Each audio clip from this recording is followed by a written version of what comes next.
Hello, welcome to this video, which will walk you through the activity 2, where we will use a software as a service, Power BI, to create reports and dashboards using this data. So this is the financial sample workbook, which I have provided you to download from our class website. It is available under session 4.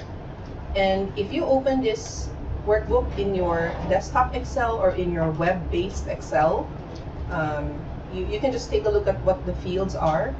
These are actually just sales information from a company, and it includes information for the year.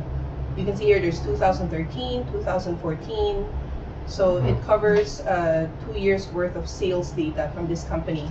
And for each order, we have some information like the customer segment, the country of the customer, the product which was purchased, the discount band, units sold to this customer, and the cost, the price, any discounts, cost of goods sold, and a profit, and other supplementary data, the date of the order here.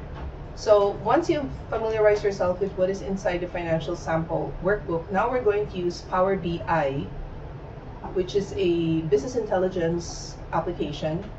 And they have a free version that you can download to the desktop. But because not everyone may have the same computer configuration, we're all just going to use the Power BI service, which is their cloud-based software as a service. And you can get a free account on, we can do it together in a while. So after you looked at the workbook, now we will upload this workbook to our Office 365 Cloud OneDrive storage. Let's create a new folder here, and I'll just say Activity 2, just so it doesn't mix up with Matter files. So here's Activity 2, Financial Sample. Okay, so here's my financial sample. And another window here. So I'm still inside my OneDrive, and then I go to Power BI. So app.powerbi.com. If you've already signed up for an account using the same email account as your Hong Kong Workspace Office 365 account, then it should be able to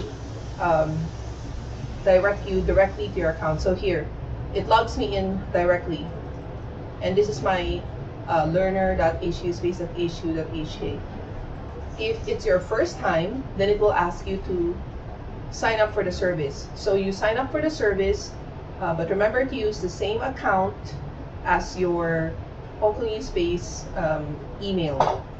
And another thing with Power BI free service is they do not allow you to sign up with Gmail or with Yahoo. To sign up for a Power BI service, you need to use a school or a work account or a corporate account. So that's another reason why you need to use your Hong Kong Workspace email account. Okay, so now I'm logged into my Power BI service, and just to familiarize, here on the left-hand side, we have our menu. And if you want to take more tutorials, actually here's Learn, and there's some tutorials you can follow over here. What we want to look at here is the workspace. So this is my workspace. So if you go into my workspace, you'll see there are 4 categories here. There's dashboards, reports, workbooks, and data sets. So your activity 2 is to create reports and dashboards. And you're going to export it into a PowerPoint presentation to show me, because I cannot access your Power BI account. So I cannot log into your account and see your work. You need to export it to PowerPoint to show me. So that's the workflow. So let's get started. The first thing we need to do is to bring in our financial sample workbook into your Power BI account, because it's still in your OneDrive, right? Although you use the same, and make sure you have the same account logged into OneDrive and logged into Power BI. Okay, so let's get started. This is the home page. On the lower left-hand corner, you'll see Get Data, right? So you click Get Data, and here Create New Content. and we're going to use files. So get, click get. If you did not put it into OneDrive like I did, you just click OneDrive Business. And remember, you do not click OneDrive Personal. You click Business because you're using your Hong Kong Workspace account. So you click OneDrive Business. And now it connects to your OneDrive account. So now I just go to Activity 2. And here's Financial Sample. The file I just uploaded earlier, 5 minutes ago here. So I click this one, and I connect. Now I have 2 ways to connect. So I'm just going to do the first method, import Excel data into Power BI. So this will connect my workbook on OneDrive to Power BI. And the benefit of doing this also is, if in the future the data in my financial sample here changes, any reports I build in Power BI connected to that file will also automatically be updated. So that's another benefit of uploading it from the cloud rather than from your local drive. You maintain that connection between the data source and the data set. So I click import. So now you see the notification. Success, your new dashboard is ready. So I go to dashboard. That when you imported the data set, a new dashboard was created. And this dashboard has nothing in it right now. Here it says ask a question about your data.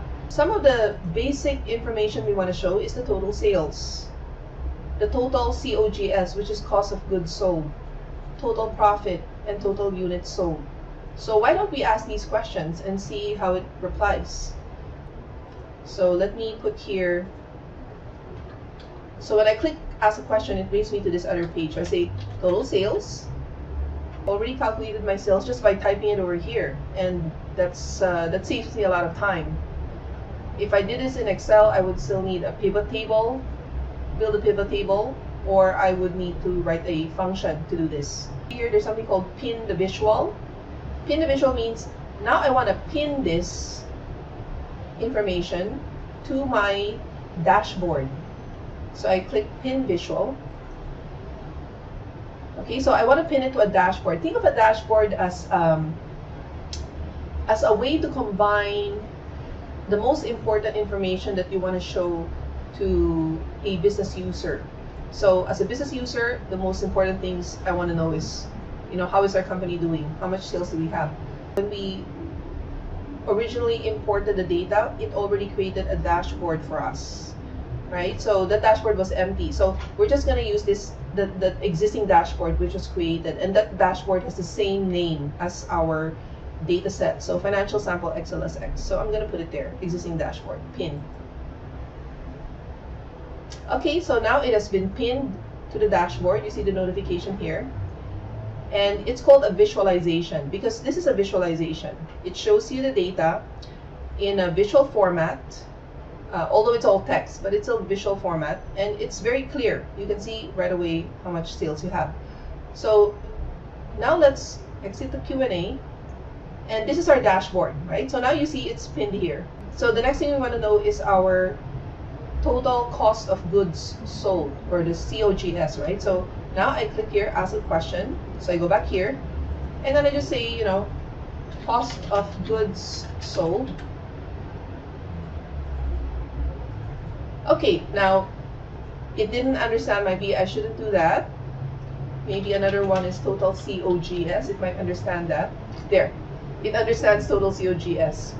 Again, I will pin this visual. I will pin it to the dashboard, because if you don't pin it right now, you're just asking a question, but it will disappear after you exit the Q&A. So I want to keep this answer on my dashboard, so I pin the visual. Again, you can put on a new or existing. I want to put it on my existing dashboard, which is the same name as our data set. Pin. Okay, it's been pinned. So I can exit, and there it is.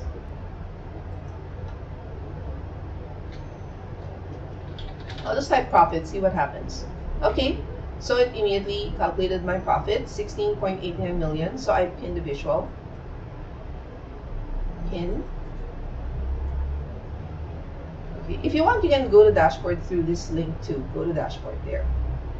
Okay, and by the way, these things, you can move them around. Okay, they're called tiles. So you can move them around in a while.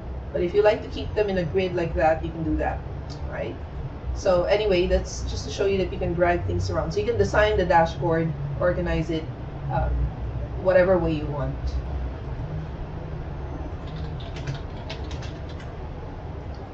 Okay, 1.13 million, and let's see if it matches the answer.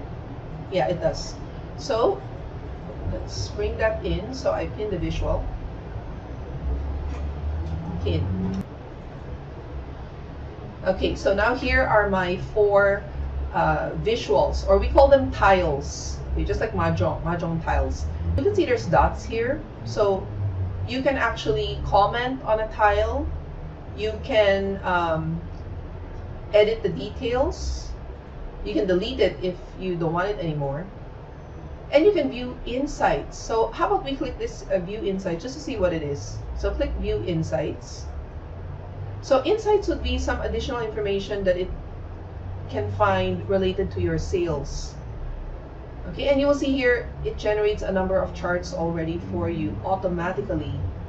So it's using artificial intelligence to look for patterns and trends related to your sales.